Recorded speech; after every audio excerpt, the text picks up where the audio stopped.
Bonjour, ici le pasteur Joël Spinks et bienvenue à l'émission Vie de foi. Aujourd'hui, j'ai le plaisir de recevoir dans les studios le docteur Joseph Kabuya Masanka qui nous vient de Montréal, des églises de la communauté évangélique de Pentecôte. Bonjour et bienvenue. Bonjour, l'homme de Dieu. Gloire à Dieu, je suis Merci. content de vous recevoir encore une fois. Aujourd'hui, on va commencer une série en parlant de la famille, en parlant de notre vocation, la vocation qui vient de Dieu et le ministère. Je crois vraiment que ça va être profitable pour plusieurs ouvriers.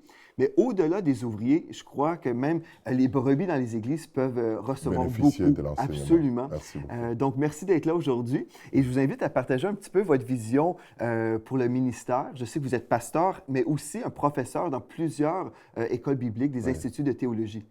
Merci beaucoup, pasteur Joël, de me recevoir sur ce plateau et de partager aussi avec le peuple de Dieu partout dans la francophonie, parce que l'émission est suivie et vous êtes très appréciés dans les conseils que vous donnez. Ah, gloire à Dieu. Nous sommes établis à Montréal, moi et ma famille. J'ai 7 enfants depuis 1992 que nous avons le ministère ici. Et notre ministère touche différentes églises. En même temps aussi, nous avons des églises sur le continent africain. Nous voyageons assez souvent pour ces ministères. Présentement, nous sommes en train de voyager vers la République centrafricaine, Congo-Brazzaville et Congo-Kinshasa. Sur place, j'enseigne quelques cours de théologie pratique à la faculté de théologie évangélique de Montréal à l'Université Acadia et quelques cours de dogmatique à l'Institut de théologie pour la francophonie, l'ITF, sur la rive sud de Montréal.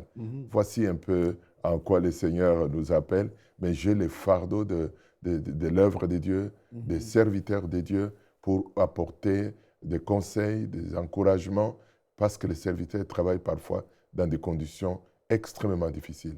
Ils ont besoin de nos prières et de mots d'encouragement. Amen, gloire à Dieu. Je suis d'accord avec vous sur les besoins qu'on retrouve dans le peuple de Dieu, dans le ministère. Il y a plusieurs enfants aussi qui vont souffrir dans le ministère à cause. Il y a certains désordres. Et puis je crois que cette semaine, ce qu'on va faire, on va être à l'écoute de l'Esprit de Dieu pour amener le conseil de Dieu pour le ministère. Donc aujourd'hui, on peut commencer en parlant de cet appel que Dieu nous donne. Dieu nous appelle tous à faire quelque chose. Mais il y a certaines personnes qui sont appelées aux 5 ministères et vraiment qui ont cette vocation. Et on doit avoir la conviction de Dieu avant de répondre à l'appel, n'est-ce pas? Parce ça, c'est vrai. Il y a des gens qui vont dire « Ah bien, je vais essayer de faire telle chose », mais on ne veut pas n'essaye essayer. pas dans ce genre de choses non plus. C'est ça. On ne veut pas essayer l'appel de Dieu ou le ministère. On veut répondre à l'appel de Dieu. Donc aujourd'hui, peut-être vous pouvez nous partager votre cœur par rapport justement à la vocation qu'une personne peut découvrir. Au fait, la vocation, on l'appellerait dans d'autres termes, l'appel de Dieu, est la source principale du ministère. On n'essaye pas le ministère, ou on est appelé, ou on ne l'est pas du tout. À travers les âges, Dieu travaille avec les hommes. Là où les hommes manquent, l'œuvre de Dieu est paralysée. Dieu a besoin des hommes comme des instruments pour accomplir son dessein éternel. L'expérience qui me touche le plus, c'est le témoignage du prophète Ésaïe. Dans le texte d'Ésaïe, chapitre 6, nous pouvons le lire. Au verset 8, il dit « J'ai entendu la voix du Seigneur disant, qui enverrai-je et qui marchera pour nous? J'ai répondu, mais voici, envoie-moi. » Voici les cris des cœurs de Dieu que Ésaïe a entendus. Et avant même que l'homme réponde, réalise que Dieu lui a parlé, nous voyons une deuxième démarche de Dieu. Il répète la même question sous une autre expression en disant « Qui enverrai-je » Mais ce qui vient me toucher le plus, c'est la réponse d'Ésaïe qui dit « Mais voici, envoie-moi ». Nous voyons que Dieu vient chercher l'homme pour qu'il l'emploie à son service comme un outil, un instrument. Dieu veut faire quelque chose dans notre ville. Il veut faire quelque chose dans notre village. Il veut faire quelque chose dans notre église. Mais Dieu est esprit. Il a besoin d'un corps. Il a besoin d'un homme né de nouveau, d'une femme née de nouveau, qui entend la voix de Dieu qui peut dire « Mais voici, envoie-moi ». C'est l'expérience que nous voyons encore plusieurs années après avec Saul de Tarse sur la route de Damas, un homme fâché, un homme en colère contre le christianisme. Le Seigneur Jésus les rencontre. Quand il les rencontre, encore exprime le besoin du cœur de Dieu. Le besoin du cœur de Dieu, Dieu cherche un homme qu'il peut utiliser comme un instrument afin d'accomplir son dessein éternel. Oui. Et la réponse de Saul de Tarse est intéressante. Il dit, que veux-tu que je fasse pour toi? Et Dieu va se servir d'Ananias, probablement un ancien de l'église de Damas, qui vient vers Saul de Tarse pour lui communiquer le cœur de Dieu que Dieu te met à part pour le ministère auquel il t'a appelé. Donc voici les éléments importants. Oui, ce qu'on retrouve dans les deux cas, on retrouve deux personnes disponibles. Deux personnes disponibles. Mais il faudrait ajouter aussi que dans le domaine d'appel, c'est toujours Dieu qui prend l'initiative. Oui. Jamais l'homme qui va solliciter dans d'autres carrières, dans d'autres métiers, l'homme va aller avec son CV, frapper à la porte de l'employeur, solliciter l'emploi. Mais dans l'appel de Dieu, c'est Dieu qui prend l'initiative, qui vient vers l'homme, qui va frapper au cœur de l'homme pour lui dire « j'ai besoin de toi ». Donc Dieu est responsable de notre appel et il en assume la souveraineté. Faut-il ajouter un autre élément que Dieu ne vient pas brimer la liberté de l'homme. C'est vrai. Dieu ne vient pas imposer à l'homme sa volonté. Il va solliciter la collaboration de l'homme. Il revient à l'homme de répondre positivement ou négativement à l'appel. Mais étant donné que Dieu est maître, Dieu est le roi des gloires, quand il nous appelle, c'est pour une œuvre merveilleuse à laquelle nous ne pouvons pas résister, lui dire tout simplement, mais voici Seigneur, sers-toi de moi. Oui. Dans votre cas, dans votre vie personnelle, pouvez-vous partager peut-être avec nos amis à la maison comment Dieu s'est révélé à vous concernant votre appel? Je vous remercie beaucoup. C'est vrai que le témoignage personnel parle beaucoup plus. Je suis venu à la fois dans des milieux des églises de Pentecôte. Et à peine je suis venu à la foi, j'ai vu le besoin de notre Église concernant des ouvriers. J'étais un cadre, j'étais un étudiant qui était déjà au niveau universitaire. À cette période de temps, j'ai senti un fardeau assez important dans mon cœur de dire, mais je vois mon pasteur qui se bat tous les dimanches à faire différentes choses. Il se bat seul. Il arrive très tôt, il court gauche-droite, il a besoin de quelqu'un quand il part en visite. Alors, j'ai commencé d'abord à accompagner mon leader. Quand il avait des visites, des choses à faire, j'étais toujours là. Au fur et à mesure, le fardeau devenait beaucoup plus grand dans mon cœur, comme un feu qui brûlait en moi. Et un de mes leaders est venu me parler pour dire, écoute, ça fait bien longtemps que Dieu m'a dit qu'il t'appelle au ministère. Alors, j'étais très méfiant. Je viens des régions où j'ai vu toutes les difficultés que les pasteurs vivaient. J'ai dit, je ne suis pas appelé à souffrir comme ça dans la vie. Donc, mais au fur et à mesure, le Saint-Esprit a continué à courtiser mon cœur jusqu'à ce que j'ai dit, oui, me voici, Seigneur. Et le Seigneur m'a dirigé d'abord à la formation. Il est très, très important que lorsqu'il y a l'appel, d'attendre la confirmation extérieure qui peut venir de nos conducteurs spirituels et ensuite de suivre une formation. Elle peut être une formation de disciples, une formation d'un aîné dans la foi qui vous prend à sa charge ou carrément une formation qui est académique, une formation scolaire qui doit nous qualifier pour faire le ministère auquel Dieu nous appelle. C'est intéressant ce que vous dites.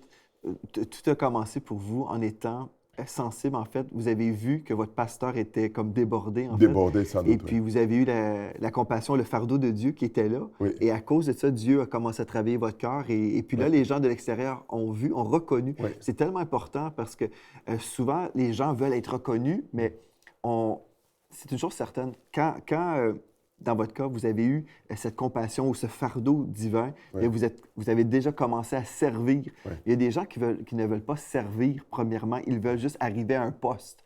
Mais Dieu ne cherche pas des gens pour occuper un poste et de dire aux gens quoi faire. Il y a des gens qui veulent juste comme ça. Ils veulent devenir un leader sans servir. Mais vous avez commencé vraiment là où Dieu commence toujours et on demeure toujours un serviteur finalement. Oui, mais il est très important aussi de souligner fortement cette dimension que quand vous regardez les récits bibliques, vous verrez que dans 3/4 des cas, Dieu ne vient pas chercher les gens couchés sur les lits.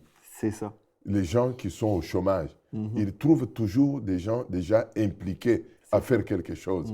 Et probablement, l'appel est déjà là. Ils sont engagés, mais Dieu va préciser l'appel et orienter les gens dans d'autres domaines. Regarde Moïse, il était déjà un berger, préparé déjà dans sa carrière. Nous voyons Samuel, qui était déjà un jeune homme engagé dans la maison de Dieu, qu'Élie envoyait à gauche, à droite, arrange-moi ça, redresse ça, apporte-moi ceci. Donc Dieu voit le cœur de l'ouvrier à partir de petites tâches qu'il est en train de faire, afin de le promouvoir et de lui donner beaucoup plus grand. Donc ce qui fait que dans la maison de Dieu, un enfant de Dieu ne doit pas croiser les bras pour attendre tout simplement une nomination d'un poste pour faire quelque chose. Si vous n'avez pas fait de petites choses, vous n'en ferez pas de grandes non plus. Exactement. On pense aussi à Élie et Élisée. Oui. Et Élisée qui était là, vraiment un serviteur du prophète Élie. Et on voit que c'est vraiment un pattern partout à travers la parole de Dieu. Donc, c'est tellement important. Si on veut rentrer vraiment dans l'appel de Dieu, on commence dans le service. Et moi, j'ai dit souvent, l'onction du serviteur vient sur celui qui est en service. J'ai un témoignage intéressant d'une jeune dame dans notre assemblée qui est la fille d'un pasteur. Sa mère l'appelle de son pays pour lui demander « Qu'est-ce que tu fais dans ton église locale ?» Il dit « Je ne fais rien. » Il dit « Comment ma fille, vous pouvez être assise dans les bancs de l'église dimanche après dimanche et vous ne faites rien. » Il dit « Il n'y a rien, ma mère. » Sa mère a dit « Observe bien, il y a quelque chose à faire dans l'église. L'église a besoin des ouvriers. » Au fur et à mesure, dans la prière, la dame va découvrir qu'il y avait besoin de l'équipe, dans l'équipe d'entretien de la maison de Dieu, de nettoyage.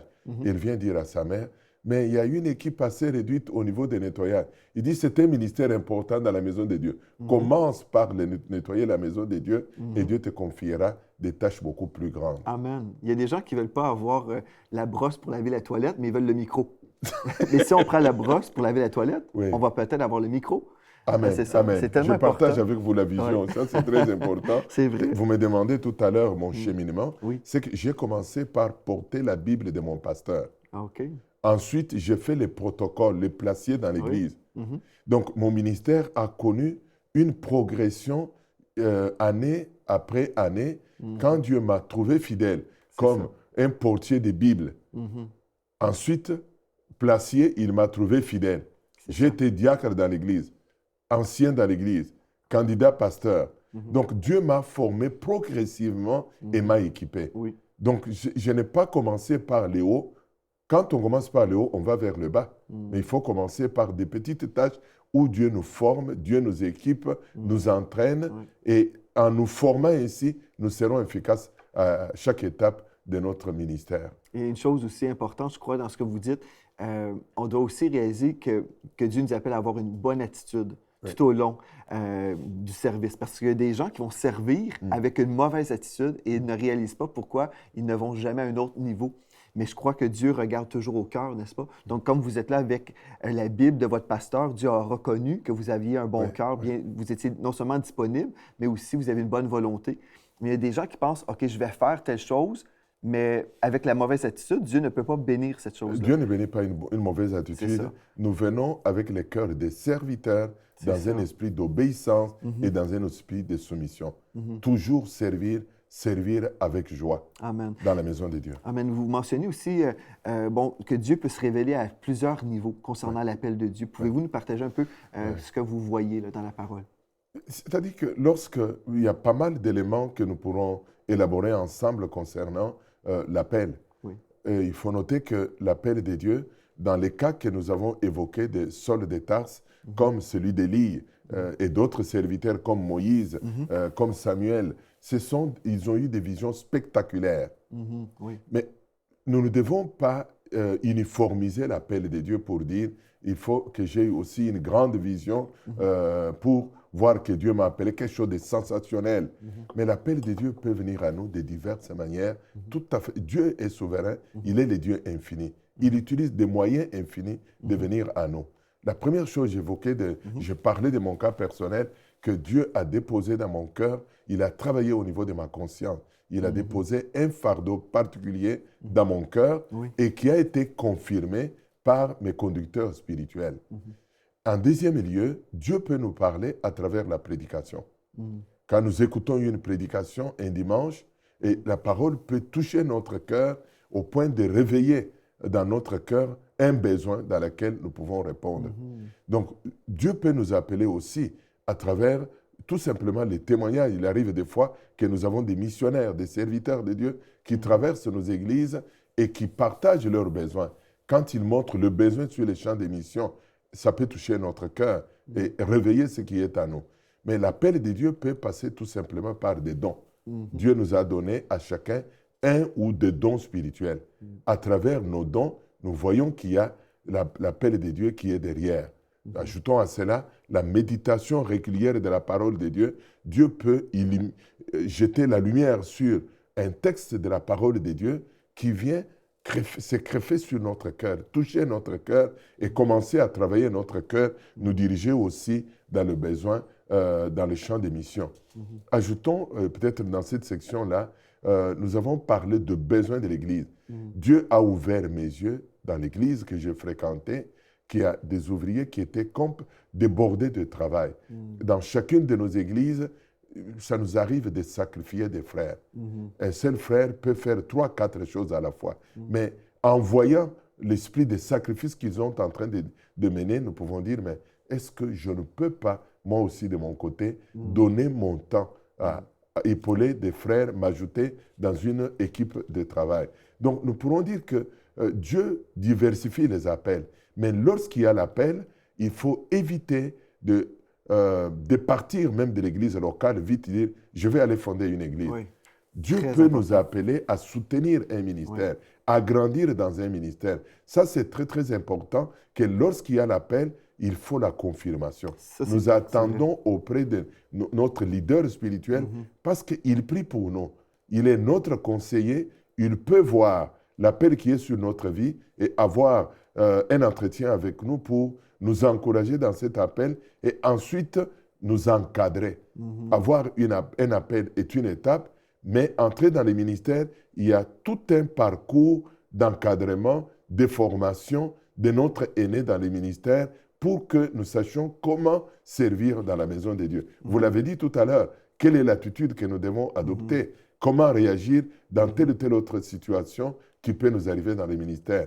Acquérir la maturité spirituelle dans l'exercice du ministère auquel le Seigneur nous a appelés. Et c'est une chose aussi importante, vous aviez l'esprit de l'honneur, en fait, parce que il y a des gens qui vont discerner, comme vous avez discerné, comme vous étiez plus jeune. Vous voyez votre pasteur déborder, vous voyez qu'il y a des besoins dans la maison de Dieu. Sans doute. Et vous avez consulté votre pasteur pour vous offrir, finalement, Les offrir services. vos services. Et puis, il y a des gens, au lieu de s'offrir, ils vont juste parler à droite et à gauche et critiquer et voir les problèmes dans l'Église et parler des problèmes. Oui. Et puis, finalement, on va même entrer dans la dimension de la médisance et on va travailler à détruire l'Église sans nécessairement le vouloir. Mais en fait, on va créer de la division dans l'Église et c'est ça qui se produit souvent. Mais si on marche dans l'honneur, comme vous avez fait, vous voyez qu'il y a des besoins. Vous allez voir votre pasteur et vous dites, pasteur, je me rends disponible. Il y a des gens qui attendent toujours que le pasteur va aller les chercher. Oui. Mais Dieu, Ça, je crois, c'est- nous parle à notre cœur. Et si on voit un besoin, comme j'ai déjà mentionné une fois, admettons, on parle de l'Église locale et on peut faire une comparaison avec un resto, un restaurant. Sans doute. Donc, parce que c'est une place, un lieu où on va manger et de la nourriture spirituelle. Quelqu'un qui est dans un resto, un client, peut voir des fissures dans le mur, peut dire, bien, le son de la musique ici, la radio est trop forte. Et puis finalement, on peut voir toutes sortes de problèmes. Et quand on est un client dans un resto, on ne pourra pas réparer les fissures, on ne pourra pas changer le volume, on ne pourra rien faire parce qu'on est juste un client. Sans doute. Mais quand on est dans la maison de Dieu et on réalise, c'est ma maison, j'appartiens ici, là, c'est la maison de Dieu et Dieu m'appelle à m'investir. Si je vois une fissure dans le mur de l'Église, je peux aller voir le pasteur et dire, pasteur, je suis prêt à venir réparer des choses ou le son, admettons le son dans l'Église et j'ai les compétences, mais je peux aller offrir mes services. Oh, sans Donc, il y a une doute. différence entre juste voir des besoins et s'investir par amour et Ouais. dans cet esprit d'honneur, n'est-ce pas? Mais je venais de dire au début de notre partage que Dieu a besoin des hommes. L'Église est une armée de bénévoles d'abord. C'est ça. Là où les hommes s'élèvent, Dieu accomplit des miracles. Mais là où les hommes mentent, l'œuvre de Dieu est paralysée. Donc c'est qu'il est très très important que chacun de nous sache qu'il est appelé à accomplir une tâche, petite qu'elle soit, dans la maison de Dieu. C'est aussi une marque d'amour vis-à-vis des autres ouvriers dans l'Église qui sont, dans la plupart des cas, débordés. Un ouvrier fait 3, 4, 5 choses à la fois, mais il travaille aussi dans la vie courante. Donc, mais si plusieurs s'élèvent, donnent la main. Mais vous avez souligné un point très important ici, que lorsque il y a l'appel ne se fait pas dans un esprit de désordre. Nous devons nous référer à des aînés, à l'autorité établie. Nous voyons que Dieu appelle Samuel. Samuel ne discerne pas l'appel, il va voir Élie. Il va dire, est-ce que vous m'avez appelé? Il dit, ah, le Seigneur appelle cet enfant. Sur la route de Damas, Dieu appelle Saul de Tarse. Il le dirige vers Ananias. Ananias était un ancien de l'Église, probablement, ou un chrétien fidèle qui avait une maturité. Oui. Il va se référer à lui. Pourtant, le ministère auquel Dieu appelle Saul de Tarse était un ministère d'apôtre, un ministère très important, oui. Un ministère plus élevé que celui d'ancien, mais il se réfère à l'autorité établie. Il est très important de nous référer à un aîné dans la foi, à notre pasteur, à un ancien, à un évangéliste qui nous a précédés dans les champs pour pouvoir demander conseil, la confirmation, la prière et les conseils nécessaires pour exercer dans la maison de Dieu. Amen. Il y a des gens qui vont vous entendre et puis il y a des gens aussi qui vont réagir, ils vont dire, bien moi, Dieu m'a parlé et puis je ne veux pas parler avec mon pasteur parce que je ne veux pas être contrôlé et puis Dieu m'a parlé, donc je vais avancer. Et je sais qu'il y a des gens comme ça. J'ai déjà rencontré des gens comme ça. Et je peux vous dire, ce n'est pas une question de contrôle, c'est une question de bénédiction. Parce que dans mon cas, le Seigneur m'avait donné une vision des années de temps avant qu'on ouvre une église. Oui. Au moins 5 ans ou peut-être même 8 ans avant. Dieu m'avait donné une vision et j'avais partagé cette vision à mon pasteur à l'époque. Oui. J'ai dit, pasteur, j'ai reçu une vision de Dieu. Et puis il dit, je crois que c'est de Dieu, mais je ne crois pas que c'est le temps de Dieu. Et puis il m'a dit à l'époque, il dit, si tu veux commencer des réunions de prière, on va t'appuyer là-dedans et on verra. J'ai dit, non, pasteur, j'ai dit, si tu ne crois pas que c'est le temps de Dieu, je préfère attendre. Et quand tu vas me dire que c'est le temps de Dieu, là, j'irai. Parce que Dieu nous protège par la soumission, n'est-ce pas? Donc, Dieu a établi dans la maison de Dieu des bergers qui sont là pour nous protéger. Mais si on est toujours là, indépendant, Dieu m'a parlé. Oui, Dieu nous parle, mais aussi Dieu parle aussi aux hommes et aux femmes de Dieu qui sont dans notre entourage, qui sont nos responsables spirituels. Donc, je trouve que c'est tellement important, ça. Me bénit richement. J'ai eu dans l'Église, nous avons une église ici à Montréal. Nous recevons aussi des serviteurs de Dieu. J'ai eu un homme de Dieu dans l'Église que j'ai connu depuis l'Europe, un homme fidèle. Il a servi sous mon ministère. À un moment donné, il est venu me dire, le moment est venu pour que je parte. Le Seigneur me dirige pour commencer le ministère. Je lui ai dit, ce n'est pas le moment. Je lui ai donné des raisons. Reste, nous allons juger les moments favorables et préparer l'Église à votre départ parce que vous avez rayonné sous ces ministères et en même temps, vous demandez la bénédiction et vous libérez. Ouais. Il m'a dit oui.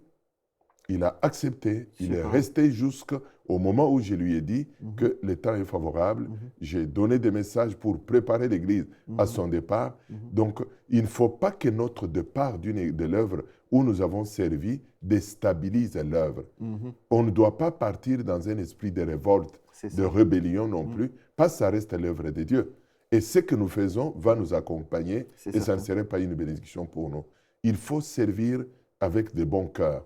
J'ai regardé pendant que nous discutions à quelque chose, c'est il faut venir dans le ministère avec des motifs valables. Oui. Parce que ce qui arrive, que les gens viennent dans le ministère, non parce qu'ils ont eu l'appel. Quelqu'un peut venir dans le ministère pour bâtir un nom. Quelqu'un peut venir dans le ministère parce qu'il est tenté de bâtir une sécurité financière. Il voit le ministère comme une opportunité de faire de l'argent. Il vient dans le ministère parce qu'il a échoué ailleurs. Il pense que le ministère est facile parce qu'il a un talent d'orateur, il a la capacité de ranquer des foules. Il peut venir comme ça.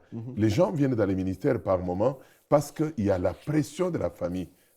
Un enfant d'un pasteur, par exemple, j'ai vu un pasteur nommer son fils pasteur sans le prévenir. L'enfant n'était même pas converti. Il ne venait pas à l'église, mais un jour, il est venu à l'église, le père a dit, je l'attrape aujourd'hui. Il a dit, tel est nommé pasteur. L'enfant a regardé gauche-droite pour comprendre de quoi son père parlait. Et le dimanche suivant, il l'entraîne pour une ordination. ça cause des torts, non seulement à l'enfant, mais à l'œuvre de Dieu. J'avoue, j'ai entendu beaucoup de choses dans ma vie, mais ça me surprend. C'est vraiment J'étais dans la spécial. salle, s'il vous plaît. Je sais de quoi je parle. Wow. Donc, il faut savoir quels sont les motifs pour lesquels nous sommes venus dans les ministères. Est-ce que nous avons reçu un appel authentique de Dieu, un appel confirmé par les serviteurs sous lesquels nous sommes établis, nos conducteurs spirituels, ou nous sommes venus de nous-mêmes dans les ministères comme étant un gagne-pain pour nous. Et il ne faut pas même que les ministères deviennent un gagne-pain. C'est ça. Si on met premièrement le royaume de Dieu en avant, puis on dit, Seigneur, je veux te servir avec ma vie, ben Dieu va voir notre cœur, Dieu voit notre cœur, et puis Dieu va nous promouvoir selon notre saison, quand on est prêt. Oui. Et puis, on va vraiment être une bénédiction pour le peuple de Dieu. Et nous serons bénis aussi en servant le Seigneur. Donc, aujourd'hui, en terminant cette émission, j'aimerais simplement qu'on puisse prier pendant un instant pour les gens à la maison qui sont peut-être dans une sorte de lutte entre l'appel de Dieu et peut-être le raisonnement. Je sais que quand Dieu nous appelle, c'est pas toujours très, très facile de tout discerner. Oui. Donc, j'aimerais ça qu'on puisse prier, si vous voulez, prier pour les gens à la maison qui sont à la recherche en ce moment et vraiment que Dieu leur accorde la sagesse pour savoir comment répondre à l'appel de Dieu. Pouvez-vous prier pour les amis à la maison? Notre Dieu, notre Amen. Père, c'est au nom de Jésus-Christ Jésus. que nous appelons les souffles divins sur les paroles que nous avons partagées ensemble, ô Dieu. Seigneur, tu regardes à ce moment, il y a mon frère, il y a ma sœur qui est dans une saison de prendre une décision importante, qui vit des moments de lutte dans son cœur pour savoir si le fardeau qu'il a vient de toi, la vision, le rêve qu'il a reçu vient de toi, une parole de connaissance qu'il a reçue pour le ministère vient de toi. Nous prions pour que l'Esprit Saint puisse confirmer cela, notre Dieu. Merci. Nous prions pour ceux qui ont reçu cette parole, mais qui vivent dans un état de rébellion, qui prennent une orientation qui n'est pas de toi. Oh, comme tu as croisé les disciples d'Emmaüs pour le ramener à Jérusalem, ramène, notre Dieu, tous ceux qui fuient comme Jonas, ton appel pour revenir vers toi, Seigneur. Nous comptons sur toi, notre Dieu, pour des ouvriers qui se posent la question s'il faut continuer encore à servir ou pas à cause des difficultés qu'ils traversent. Seigneur, rassure-les comme tu l'as fait des Sauls de Tarse pour donner la sécurité à leur cœur et les encouragements, Seigneur, pour ta gloire. Merci, notre Dieu, au nom de Jésus-Christ. Amen. Amen. Gloire à Dieu. Je crois que le Seigneur a parlé à plusieurs personnes aujourd'hui et notre recommandation, c'est dites oui au Seigneur. Dites oui au Seigneur. Amen. Dieu a Amen. toujours raison. Il ne Merci. vous fera pas mal en disant oui. Amen. Amen. Vous Merci n'allez pas le beaucoup. regretter. Merci d'avoir été là Merci. aujourd'hui. On a passé du bon temps et on va passer du bon temps encore demain dans la parole de Dieu.